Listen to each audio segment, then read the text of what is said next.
Beauty is in the Eye of the Beholder is a project that I started in 2007. It is to document street fashion in South Africa. And this was post-apartheid South Africa. So I wanted to see how South Africans were expressing themselves through clothing. I had seen this in Cape Town where I grew up, but I've never seen it in Johannesburg. So I set out to go and search for those people who were individuals, who were styling themselves, who were expressing themselves through clothing. And I so happened to meet a lot of artists, different artists, from fashion designers to graphic designers to photographers, and all these young people that were individually dressing up. And at the time, a lot of people were seeing them as different and they were laughing at them even. They didn't like this kind of like stand out from the crowd.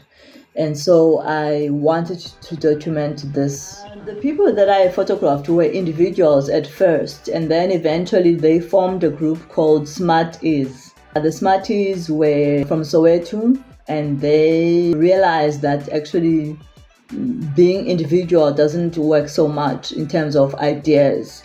So they wanted to work on many other ideas other than just fashion. So they formed a group called Smarties. I wanted to stop the busyness of Johannesburg in my photographs and make them personal so that the person looks straight at you as you are looking. Beauty is in the eye of the beholder. Can make you think more about yourself as you are looking into them. So it was more like a sharing of ideas, even maybe in the photograph.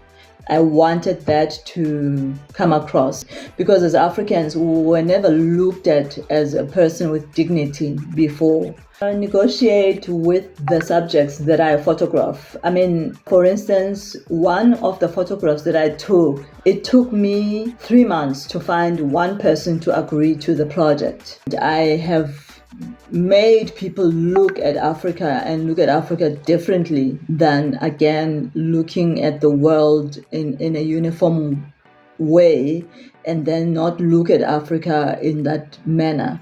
I have invited people to come to Africa, to be excited to come to Africa and meet those individuals.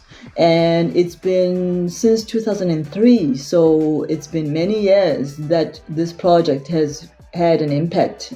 And this was even before Instagram. So people are still interested in South Africa, in Africa as a whole, to be able to discover new ways of looking, new ways of seeing, and even fashion. What excites me is that young people are still telling stories about South Africa, which we have lots of stories.